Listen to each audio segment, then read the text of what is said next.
You're living too fast. Everything is in a hurry nowadays. You have no time. I go places and we clown, we make bad jokes. I've always seen the wonders of man, but I've never seen the wonders of God. And for me, this is the wonders of God.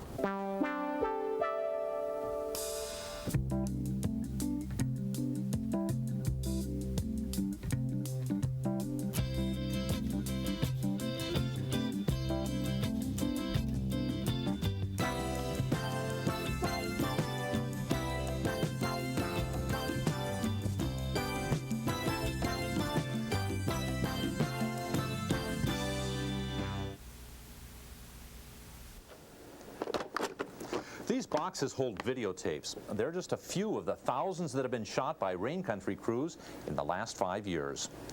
Hello, I'm Scott Foster. Welcome to Rain Country. Our first Rain Country program went on the air in September of 1985. We've done a bit of tabulating, and in the last 5 years, we've done more than 280 different stories on our southeast neighbors. Series producer Randy Burton, videographer Skip Gray, and I have gone through those stories to select some of the best of Rain Country from the first 5 years. Well, because of all of the tapes, it was a bit of work for us to go through all of those stories. And because of that, we decided to begin tonight with some of the Southeasterners we've met while they were at work. You want to go for this one? You ready? Think that's her? Yeah, he's shaking his head.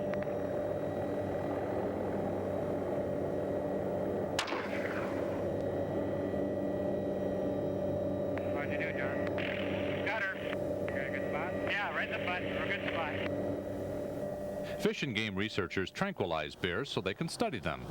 It's a job in the woods that has obvious potential dangers. The main objective of this project is to attach a radio collar to the bear. But since they have the bear, the researchers also take the opportunity to weigh and measure it, place an ear tag, take a temperature reading, pull the smallest tooth to determine age, and take hair and blood samples to analyze mineral and chemical levels.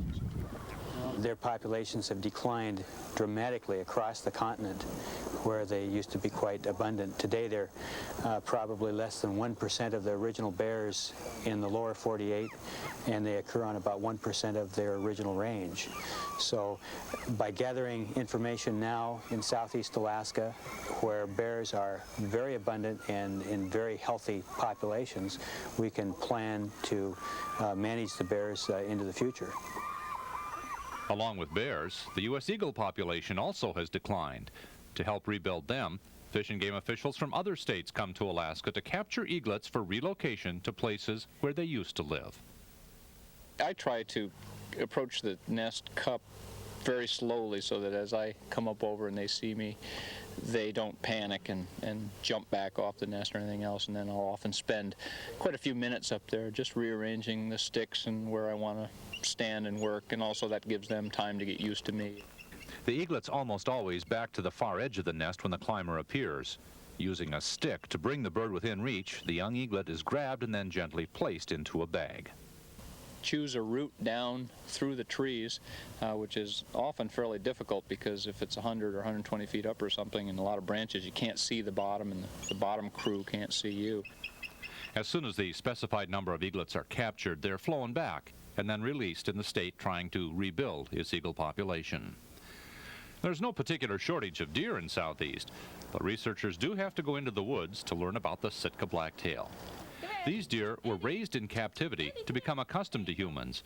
Then, when they're released, they aren't as likely to run from researchers. This study is to determine what deer eat.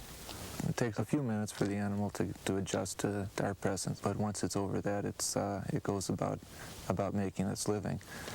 And making its living consists of eating until it's full, and then lying down and chewing its cud. And of course, we're trailing along behind, measuring everything it's eating and what it's doing, and when it's lying down, just sitting there waiting till it gets up again.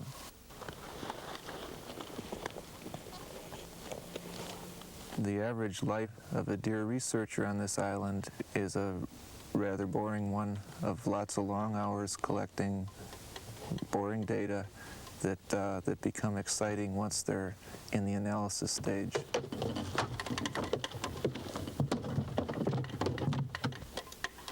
The research has to go on throughout the year and under some pretty miserable conditions. But over a couple of years, especially people that are doing this every day, are going to have a lot of insight into what it's like to be a deer. While some go into the woods for research, others go there because that's where their work is. Barney Belk is an A-frame logger. This kind of logging centers on an A-frame anchored just offshore to a floating barge and attached by rigging to a spar tree on a nearby hill. Logs are cut all around the spar tree. You spend, I don't know, we spend about 35% of the time just working on the rigging. If you could spend 100% time logging, you could make more money, but it's just one of them jobs where you don't, it's not like truck logging. I mean, if you could have had a loader there in a truck, you could probably do better, but being it's called A-frame, so we have to do it this way. It's tough, I mean, but I've worked all my life, so I wouldn't know how to take it easy. Barney obviously likes the woods and the life he's led in them. And what about advice to a young person considering following in Barney's chosen work? Go to college and get an education and stay out of the woods, but what I tell somebody else and what I do is, you know, a person's got to do what they like, what they want to do, you know. But I believe I'd do it all over again. Dave Balkema also works in the woods, but in a different way. He supervises summer construction projects in Misty Fjords National Monument. I really enjoy doing the trails. I enjoy building the shelters. It's aesthetically pleasing. In the wilderness, we don't use any cut timbers. We do all the trails and all the shelters we build out here is all out of native wood. We split our own boards. We'll split our own shakes. Everything's done that way, and to me, it's a real aesthetically pleasing. You know, you put something together to make it look like really that you weren't there. A different kind of work in the woods is that done by Judy Brakel. She's a wilderness guide. Well, I want people to have a good time, but I want them to have some really new appreciation of wilderness, what real wilderness is, which some of them have never really seen, real wilderness. They've seen manicured parks, maybe. When you get out on a trip, it doesn't feel like a job anymore. It's really great to just get in the boat finally and just start paddling if it's a kayak trip, or get going. It feels more like life than like a job, right? From May to October, John Hyde spends half of his time outdoors photographing wildlife and associated human activities for the Alaska Department of Fish and Game. When he isn't lugging video equipment around, he's packing still cameras and accessories. In the office, most of John's time is spent organizing and editing. Probably the major thing that wildlife photographers have to be aware of when they're in the field are their subjects and their subjects' tolerance for the photographer's presence. And you never want to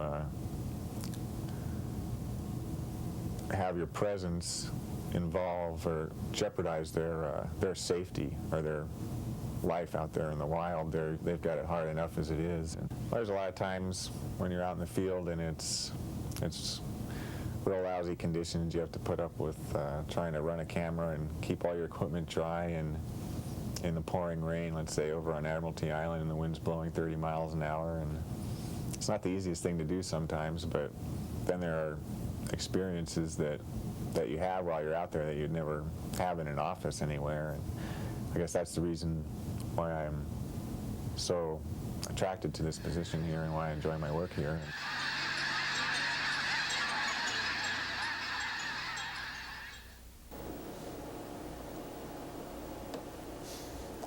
Wherever Southeasterners work in the woods, they're never very far away from the waters of the Inside Passage. And it's those waters that many of us use as a highway getaway to get away to fun spots and fishing holes and wilderness adventures. And it's that same road that others use, but instead of getting away from work, that's exactly where they're going. I might be out anywhere from a day to 15 days with a crew on board. They might be doing soil sampling or a timber inventory in one area, or surveying the national forest boundary around a piece of private property, or building a trail, or rebuilding a trail, or building or rebuilding a cabin. Just about anything that comes up. So after hours, I'll take a skiff and go fishing. That's a big recreational thing after hours for the entire crew, is fishing, and we'll set a crab pot, and I'll cook up big crab feed, or we'll have baked halibut for breakfast instead of sausage or bacon, and we get to do things like that. And guys in the evening can go ashore and beachcomb if they want. I offered my wife a choice of me going back to work in town here a couple of years ago, and she said, a little stronger than I'll put it, no, that she'd rather have me gone 5 days a week and home happy too than to have me home 7 days a week and a bear to live with. Working on the water often means being away from home much of the time. For people with families, that can create problems. Dan Vick from Petersburg is away much of the winter commercial fishing.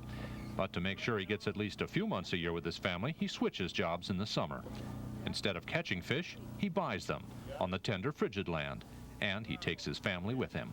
What I like about it is when the kids get older, you see so many kids hanging around downtown during the summer not doing anything, and this way they'll be with us. We're planning on doing this for a long time, and the kids will be with us until they're out of high school and probably going to college or whatever, and this will be their summertime job, and it'll still be a family operation then. You know, it'll be, the kids will be our crew, and we'll all work together, and they'll make their money for college or whatever, and they won't be hanging around the streets or getting in trouble because they'll be with us all summer, and that's what I like about it. The kids, they don't mind it at all. They kind of like it. Stuart loves it. He likes to be out in the middle of all the action and everything. There's lots of things for them to do, but they don't always think of them on their own, and you have to tell them again, why don't you go color, or why don't you go do this or that? Why don't you go row your skipper? Get your fishing pole and put a hook on and fish off the end of the boat, okay? Well, Mom, I never catch fish out of a boat. I catch it on Stan's boat. Well, maybe you better put your life jacket on and go over to Stan's boat and you can catch one. Okay? I'll help you rig it up. No, you just want to sit on my back all day? Yeah. Does that mean you love me too much? Yeah. I thought so. If you think of working on the water in Southeast, no doubt the first job that comes to mind is commercial fishing. The attractions to this occupation include independence, the out-of-doors, adventure, and the possibility of making big bucks. And one of the reasons many people decide not to fish is what attracts others to it. I like the thrill of it, is the main thing. Of when you go out, you never know what's going to happen. You may go out and your boat may break down on the spot, so that's it for 2 weeks.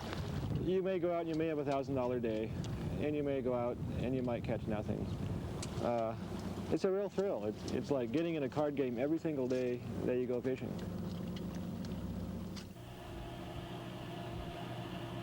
Sometimes working any job on the water can turn into more of a gamble than a person bargained for. It scares you to death sometimes. You get out there in a situation where the wind comes up and you're barely holding your own or making headway, and you just hoping everything holds together, that you don't have a engine failure or a tow line failure, and that you can get across there. And it's just one of the bad features that makes you gray before your time, I guess. When a crisis at sea does arise, it's the job of the men and women of the U.S. Coast Guard to lend a helping hand. Sometimes when the chips are down, that means jumping into the water with you. Okay, he's moving in. He'll get down to 15 feet. Okay, right now the swimmer's assessing the situation. He's checking the water, checking for for any kind of debris. You'll see the flight mech tap them 3 times. 1, 2, 3. Okay, now jumps in. He'll come up, give him okay, hopefully. He's giving the sign right now. He's away and okay. That means you let the flight mech know you're okay when you raise your hand. It's pretty hard to see as you can with that rotor wash blowing in your face. That's blowing down about a 90 knot wind. You try to keep the survivor's head above the water. They're moving in right now for a basket. We call this a basket pickup. He'll put her in the basket. Okay, she's ready for pickup. He'll give the signal. Ready for pickup. There she goes on up. In spite of the risks, spending a lot of time on the water gives mariners something that makes it all worthwhile. It goes beyond a paycheck or high adventure. It's a deep personal connection with nature and the sea. We see lots. Killer whales and sea otters are just wonderful. There's a sea lion rookery at North Island in one place and a seal rookery that we pass and in another area that we fish here in the passes. And it's fun. It's real helpful with my child on the boat. Keeps him entertained watching all the things that are happening in the water around. The first year that I started fishing by myself, just before I bought the boat that I'm fishing now, I had borrowed one of the local skiffs, and I was fishing with rod and reel out at Soapstone, and a couple of humpback whales leapt out of the water at the end of my fishing pole, threw my boat all up and all around. It was great.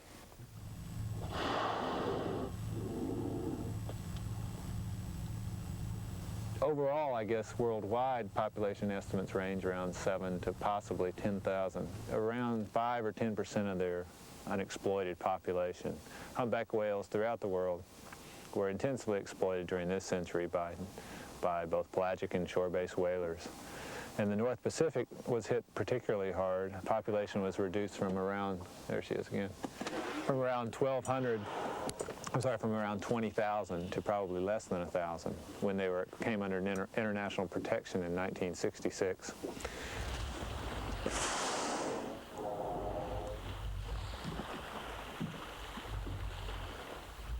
I think there is an aesthetic quality that is hard to deny, that whales do enrich our life. To be able to come out here in Glacier Bay on a day like this and even to see or hear a whale from 400 yards or a half a mile from any distance, I think it's an experience that few people forget in their life.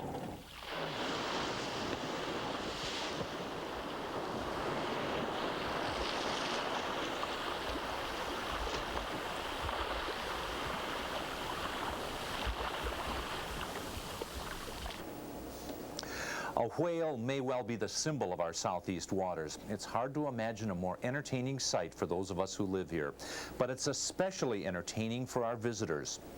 These wildlife displays are just one of the ways that we entertain our visitors. Each of our southeast towns have their own special attractions and their own special way of saying hello. We are the Shady Ladies of Wrangell, Alaska. We work with the Chamber of Commerce. We do promotion for the city of Wrangell. We all have shady names when we're Shady Ladies.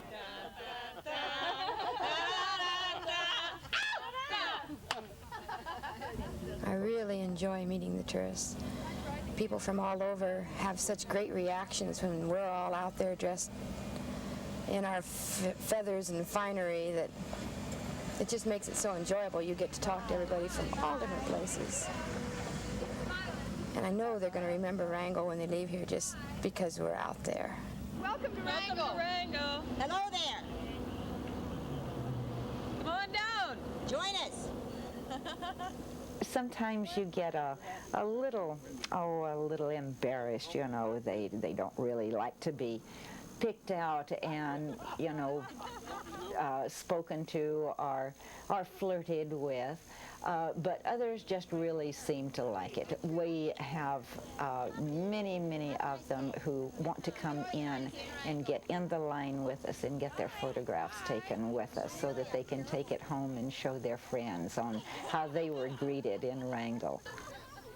Skagway is another community that gives visitors an historic welcome. Modern entrepreneurs capitalized on the gold rush of 1898 in a variety of ways. There's a stage production featuring the town's most notorious citizen, Jefferson Randolph Smith, better known as Soapy.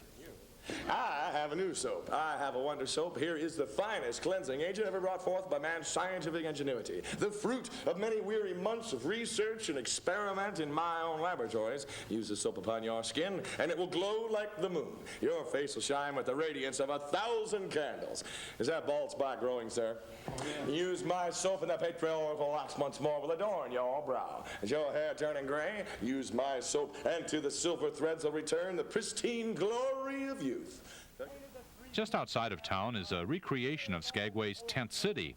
And to get there, visitors can ride with the Skagway Streetcar Company. And our tour is basically a premier personalized sightseeing. We've decided we want to be the Gucci of Skagway sightseeing, which may not be the greatest thing that anybody wants to try to rise to being in the world, but we think we can do that. When all three of our automobiles drive together, which is when we have a maximum capacity of 20 people, which is all we can take on one single tour, we have all three automobiles driving down the street like a parade. They're like a motorcade. And there's the 32, and then the 23, and the 27 usually bringing up the rear, and it stops the whole town. Everybody pulls out their cameras and takes pictures. It's like the 4th of July every time we go down the street. The inspiration for the Skagway Streetcar Company came from records of a business of the same name that operated in the 1920s and 30s. Its owner was one of the earlier entrepreneurs to cash in on the town's tourists. He ended up doing a lot of odd things in Skagway. He was a hotelier. He tried the coal delivery business. He was a mechanic, very, very mechanical. He was the undertaker, the authorized Ford dealer in town. I mean, Martin Itchen did everything, but he was probably most well known for the fact that he took and on a 1904 Packard chassis, he put a home-built frame, and he called it the Skagway Streetcar. And he would dress up in a conductor's uniform, the conductor's hat, and he would drive around the streets of Skagway giving a tour of town. And basically the first person who did that in Skagway, and gave as a sightseeing tour perhaps the first sightseeing company tour in Alaska in that respect. Certainly the first tour bus driver we ever had. And Martin used to, with his heavy German accent, would say, "I am the authorized Ford dealer, the undertaker, with all kinds of supplies, and I hope to be the doctor before many years go by. Things in the gold rush days were different. I make honest living now. I drive the Skagway streetcar for my daily chow." Providing rides for tourists are part of the daily chow in other towns. In Juneau, the ride is over the ice field. The best way to see Alaska is from a plane, whether it's our tour or another aerial type tour. It gives them the best perspective, and then they can go do some salmon, or they can do some rivers or whatever. We're coming up on two of the first glaciers here. The Taco in front of us, the Norris over to our left. On cloudy days, tours fly over the southern part of the ice field, where 5 glaciers are visible. They usually fly low enough to sometimes see goats, moose, or bear.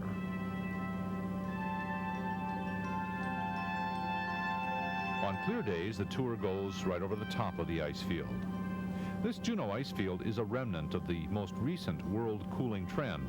It ended about 3,000 years ago. It was called the Little Ice Age. Today, about 100 feet of snow falls annually in the winter at the higher elevations. Eventually, the snow is compressed into ice, and the accumulated weight forces its way down valleys as glaciers.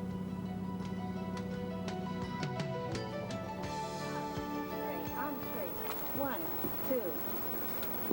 Yay, thank you. I'll take On a helicopter tour, the tourists also get to walk on the glacier, and there are lots of questions. As soon as they land on the ice, of course they want to take pictures right away, but they always ask how deep the ice is, why is it so blue, are there any wildlife, are there any wild animals up here?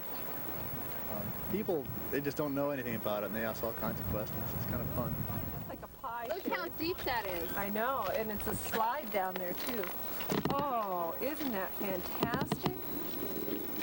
It looks like a vein of a leaf.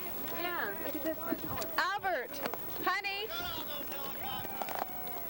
come here and take a picture of this. That ice that forms the Mendenhall Glacier eventually melts, mixes with rainwater runoff, and together provides another form of excitement. The funnest ride is right in the very front. That's the wettest ride, too. And I'll take 3 up there, then we'll go 4 in the middle, and then 2 in the back. We're going to be rowing about a mile across this lake to the river that starts over there. This is the Mendenhall Lake. You guys can see the Mendenhall Glacier from here. And behind the Mendenhall Glacier are the Mendenhall Towers.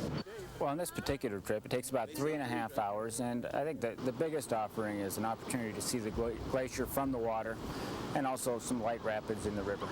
About 5 miles of river and lake that are traversed, only about 3/4 of a mile of which has any rapids in it to speak of.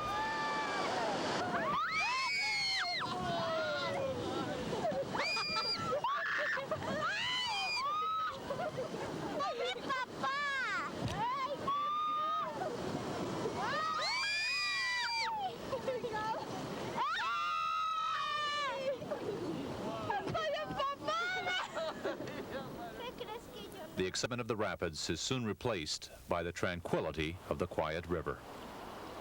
Why did you decide to take the raft trip? Because I've always seen the wonders of man, but I've never seen the wonders of God. And for me, this is the wonders of God.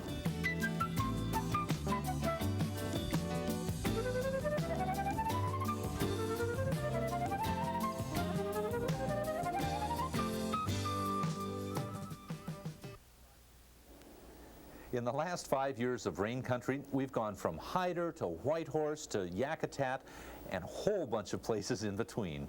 We've talked to hundreds of different people in almost as many different walks of life.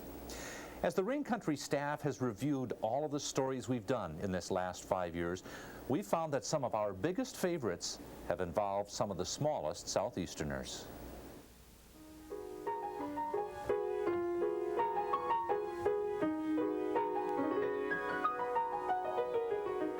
There's something that happens when you mix theater and kids that is like no other discipline, and I find that it does wonders for kids. You talk about the kind of child who gets involved in drama.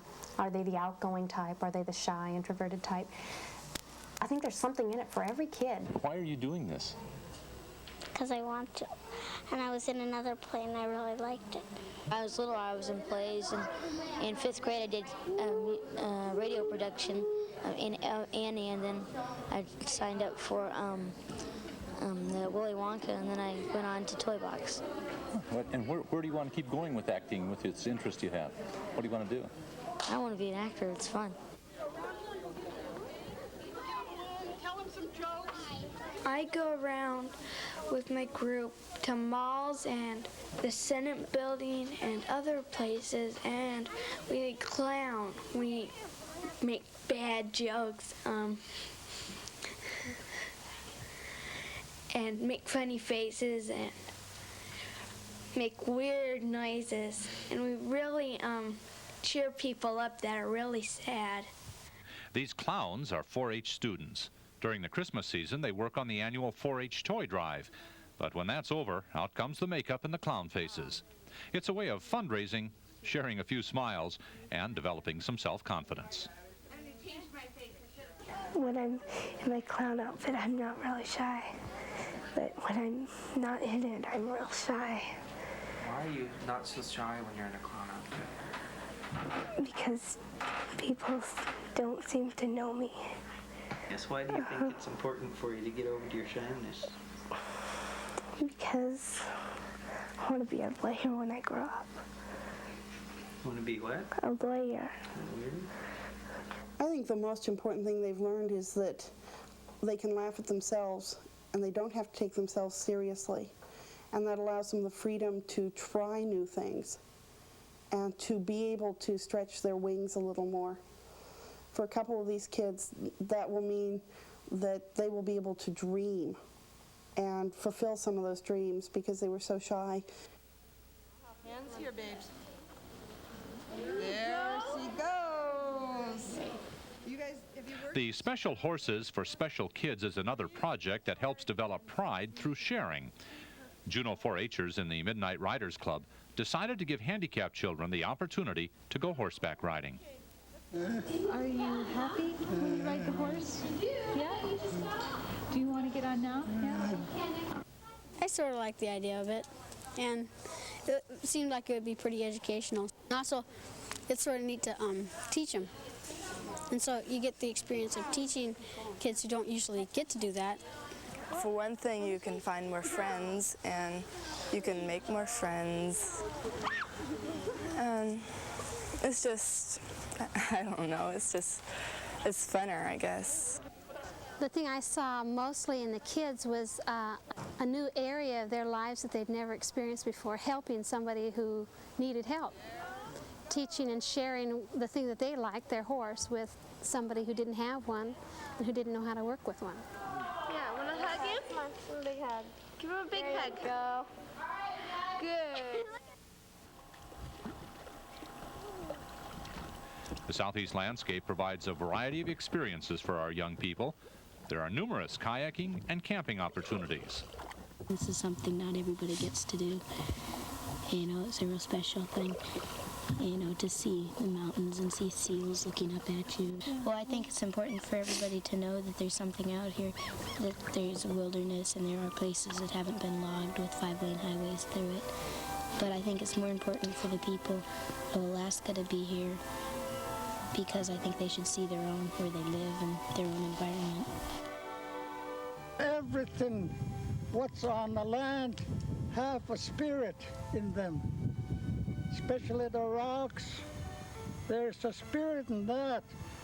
Our people don't just play around foolish with everything, like throwing rocks. You have to be careful what you do. A lot of the young people growing up in Angoon don't get the opportunity to get out like they used to. And so it was a chance to take some of the kids up in the bay, up in Mitchell Bay, and have them learn firsthand what it's like to travel in the wilderness and learn some wilderness ethics. And in addition, have some of the elders come up from the village and tell some of the traditional stories. And there's so many places up here that are important in a cultural sense to the people.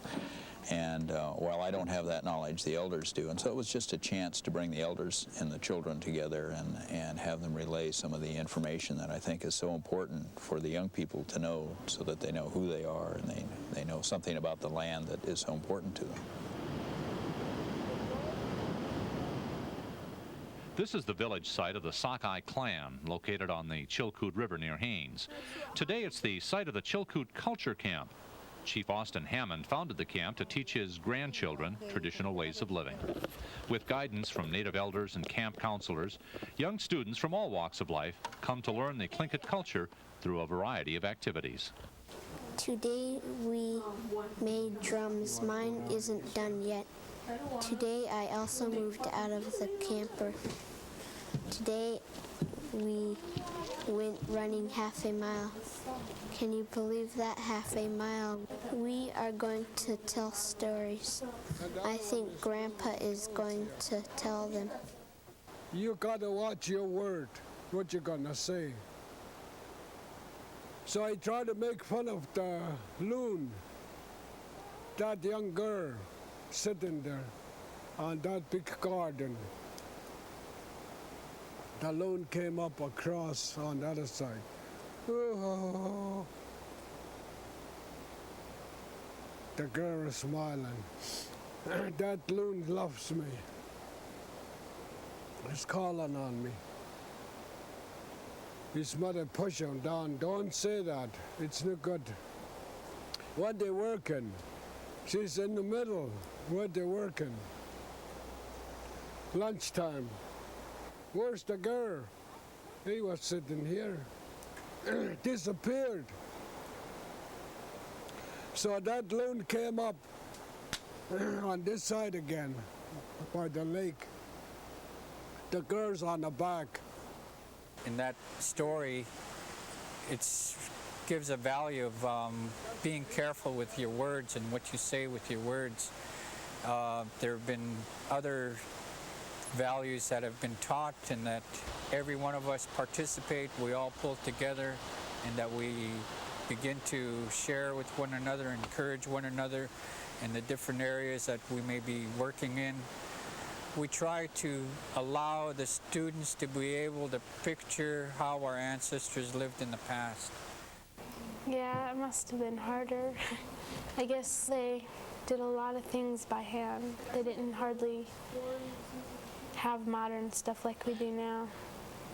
Like how my ancestors felt about their culture and how they felt about the land.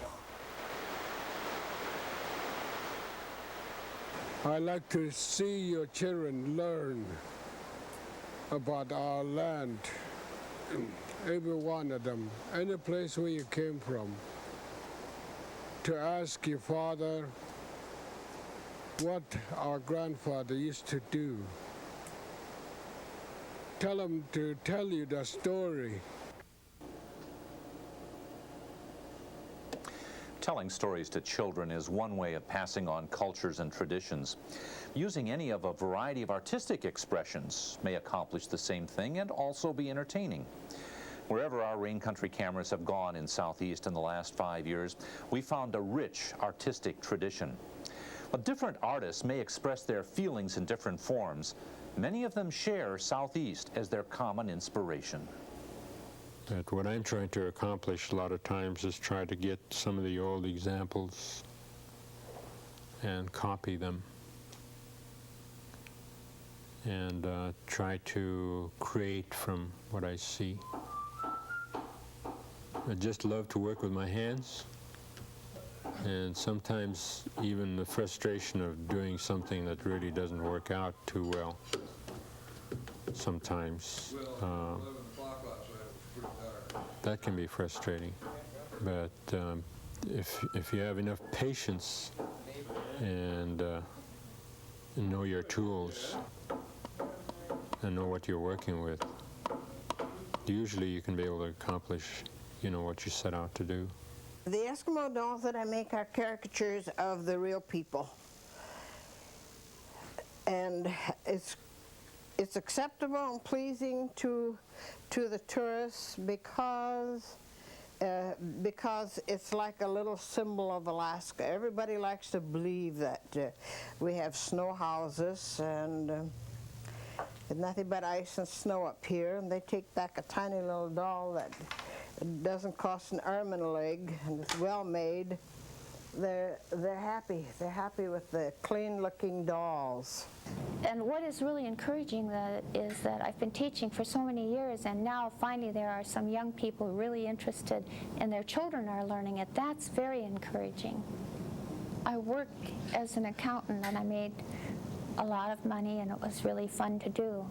It helped my children, you know, reach maturity where I could support them in a way that I wanted to support them. But now I'm doing basketry. It's not really, I don't make a lot of money, but I think it's very self-satisfying. I love to walk in the woods, and I think that harvesting in the woods and being able to see the forest the way my ancestors saw it gives me a feeling of continuity with these people who came before me, and I have a real strong feeling of self and identity with my own people. I think that I would like everyone to somehow have exposure to a culture other than their own. If my culture is African or black, then maybe I need to be exposed to the Mexican culture or the Portuguese culture or India or China. And I think I would be most happy if I knew that children especially were going to grow up with an understanding that there's something else out there, and just this taste of intrigue of wanting to find out what that is. Too good! Theater's very civilizing. You have to sit for 2 hours and listen to someone else talk and think.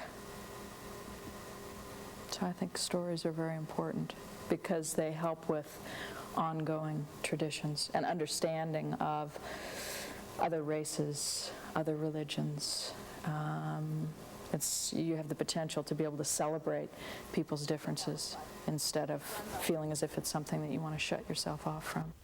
I think we're dying for superstitions or myths or traditions anyway, whether we're in the theater or whether we're in everyday life. We're really looking for that.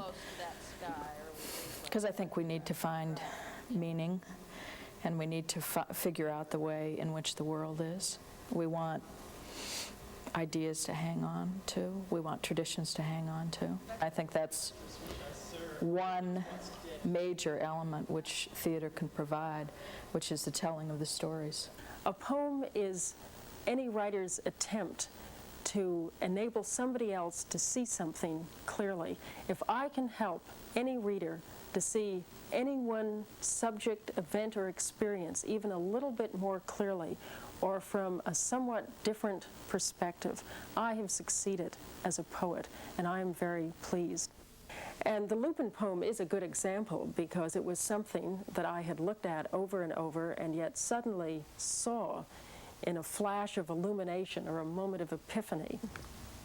Lupins stand bunched by the highway, hitchhiking, but summer does not look back. My father-in-law is Jimmy George Sr., and he's recognized as the head of the Killawell clan in southeast Alaska. And my mother-in-law is a very powerful woman leader here in the community, Lydia George. And their influence has been really strong on me. They're real supportive of me, and they're full of stories and all kinds of things that inspire, you know. And so my whole surrounding here makes me produce what I do with a Tlingit orientation. For me, just to draw a picture of a bear isn't enough. It's got to be more powerful than that. To do just plain wildlife paintings and for me to say this is my statement about how I feel about the environment isn't strong enough. I really enjoyed what Audubon was doing with his birds and his mammals, and that he was really into cataloging them and really into looking at them and really studying them and had a real love for them. But the punk kind of side of me wants to just really take those concerns, but then to turn them on their head or to play with them or to do something really, you know, kind of sly with it. Often that means adding phrases to the images. Some of the combinations have become cult hits around Southeast. Spawn till you die, rock and roll, or humpies from hell. It's like the ideas haven't really stopped yet. They keep coming. One idea spawns another idea, you know. Let's swim 100 miles. I always love to travel. I'd go 1,000 more if I could get you in the gravel. My love is strong, honey. You know it is. And when my number is up and it's time to meet my maker, I'll be spawning up in heaven with Jill and Tammy Baker up in the sky, honey. In the great beyond. Spawn, spawn, spawn till you die, baby. Spawn, spawn, spawn till you die, yeah. Well, spawn, spawn, spawn till you die, baby. Spawn, spawn, spawn till you die, yeah.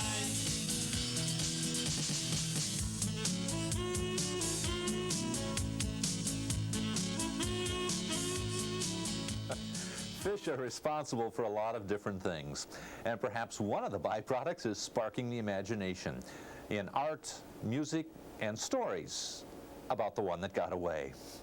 Trying to bring home a fish instead of a story is just one of the special pursuits by Southeasterners after their day's work is done.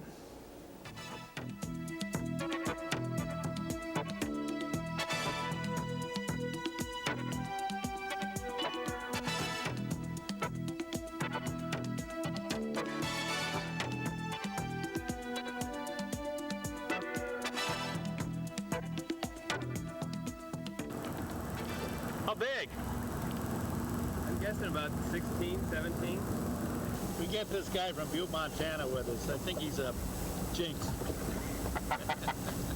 Yeah, we've got 3 silvers. Nice fish. About 14 pound was a big one. You are there any secrets, anything you can do to kind of increase your odds for either for catching a prize winner? Not that I know of. I've been pumping all my friends for information. Well, how's it going? Great, wonderful. How many have you got? 3. What's the secret? I don't give my secrets away.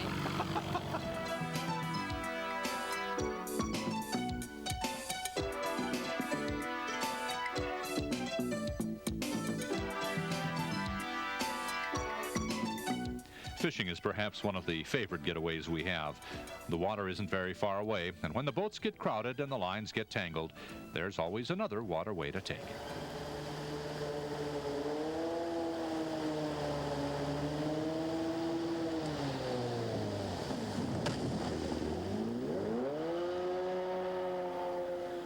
It's just away from town. There's no phones. There's lots of places to go fishing. There's lots of beautiful scenery up here.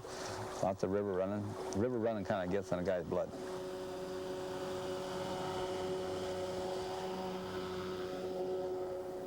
To me, this seems pretty narrow, and you're going pretty fast. Is it dangerous? Oh, not that dangerous. Every now and then we run into the woods. The biggest danger is if there's somebody else up here and they're coming down while we're going up. And you're always thinking about who's around that next corner there. When that beaver dam comes, you didn't slow down a bit. That's how you get over them. You can't, you just have to go wide open. So you just go wide open, and it doesn't really hurt. You think, well, they're all dented to pieces and they all leak, but that's why they leak. We run over logs, we run over all kinds of things, going moose hunting or going fishing or something like that. But what happens when you've got people in the boat and they see that beaver dam coming and you're not slowing down? Well, a lot of times they just dive in the bottom of the boat.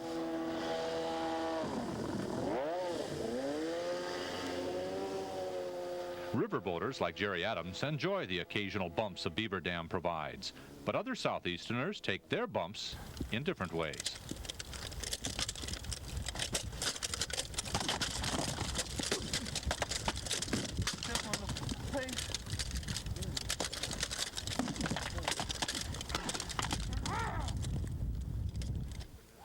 In the barony of Erengeld, or Juneau if you prefer, somewhere in the Principality of Oertha, known in these modern times as Alaska, which is located in the Kingdom of the West, these medieval activities are common sights. Under the sponsorship of the local chapter of the Society for Creative Anachronism, these events recreate the romance and glamour of the Middle Ages. It's a creative way to escape from the 20th century. A lot of people have real high-tech jobs. Medieval life was real high-touch. You made everything by hand. You worked with your hands. All of this stuff is made locally, made by the people wearing it, and there's just a real joy of getting out and working with steel, working with leather, working with real stuff, and then having a chance to use it the way it was used. The armor is built to be as authentic as possible. A little modern technology in the form of duct tape and foam padding helps make it a relatively safe sport. Marshals make sure that safety rules are followed, but there are no referees. Fighters are on their honor to declare when they've been mortally wounded.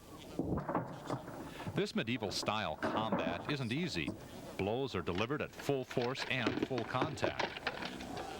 The armor weighs between 40 and 100 pounds. The weapons are weighted like medieval weapons, but they can't deliver a cutting blow. And although the fighters usually don't suffer serious injuries, they do get bruises all the time. Helmets, shields, and swords were the tools of this contest. In Sitka, the tools are axes and saws, and the contest is the All-Alaska Logging Championships. Competitors come from all over the world and have varying levels of skill. These guys, Lentz and some of them, Jackson and Larson, they do this full time. They do shows every weekend down in the Northwest down there, and they spend 2 or 3 months every year down in Australia, and so it's real tough to compete against those guys. The other guys are professional loggers. They work in the woods, and so I don't get to do that. I run my restaurant and come home at night and practice a little bit on a few events. I held my own in some sawing events today, but trying to get over that big log there is pretty tough for me. I'm out here to have fun, enjoy it, and I don't think the people come to watch you quit in the middle of it if things don't go right. So I keep plugging away till I make it. I've been falling off for 5 years in a row before my wife made this for me. And since then I've been able to stay on pretty good, so it's a good luck shirt. He's no good. Porky can beat Leo. Wait a minute, just hold off on that tree climbing there for just a second. Vern? Yeah, we got a grudge match, huh? We're going to have a little grudge match here. How about that? But sometimes you need something more than a good luck shirt. Ready, set, go!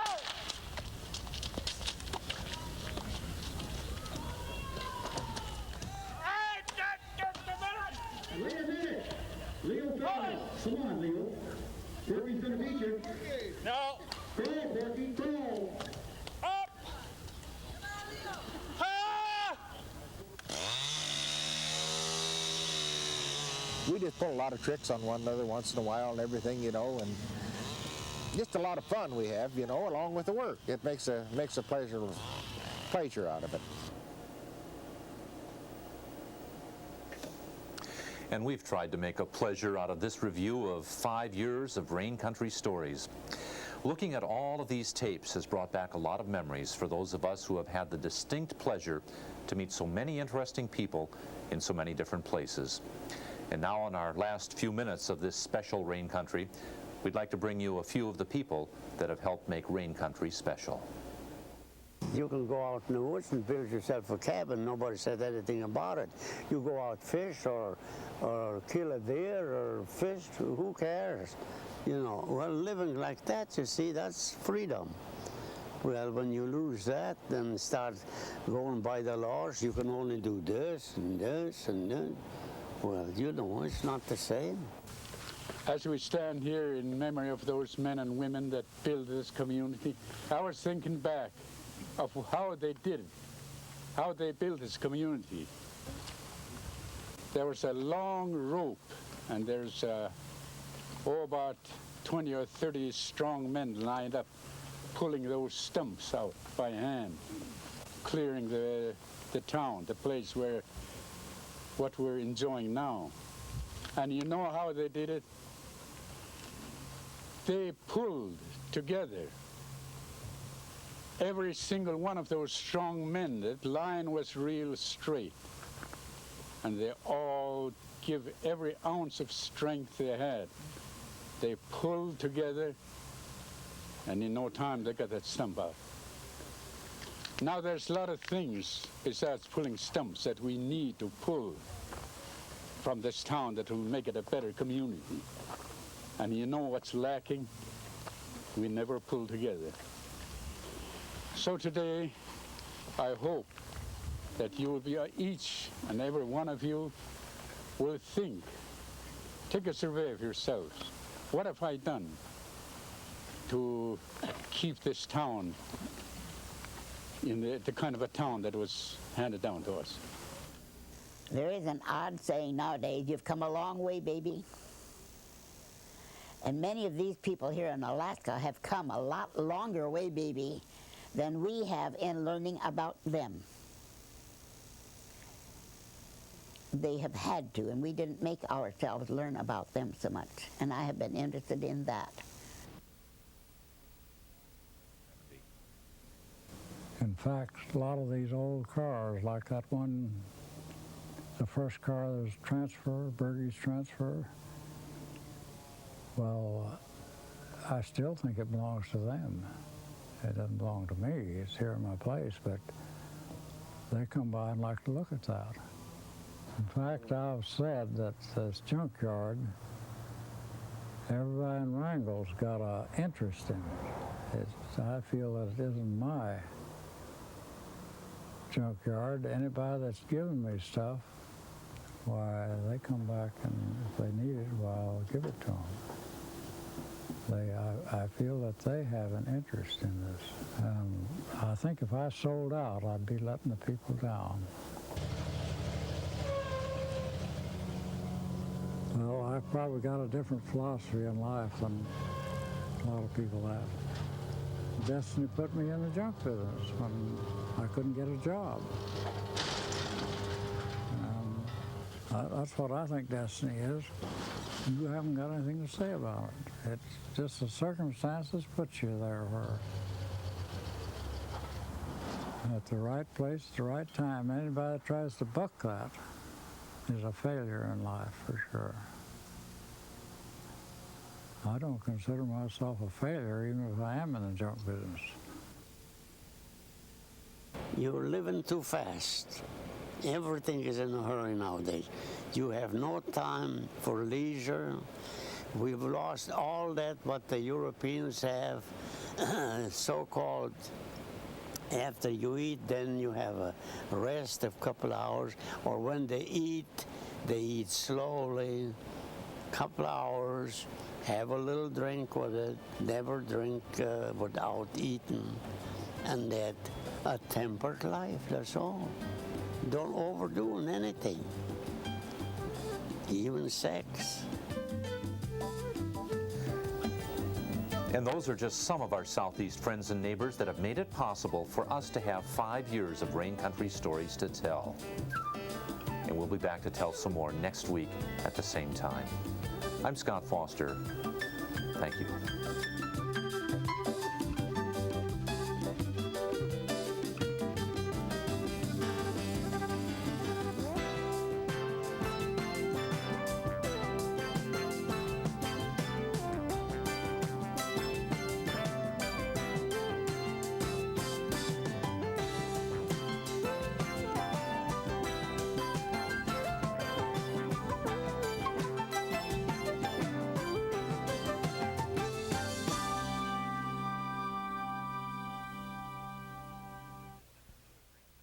This episode of Rain Country is available on VHS or Beta video cassette. To order a copy, send $29.95 plus $2 for shipping and handling to KTOO Videos, 224 4th Street, Juneau, Alaska, 99801. Credit card orders may call 1-800-478-3636. Please refer to the episode number when ordering your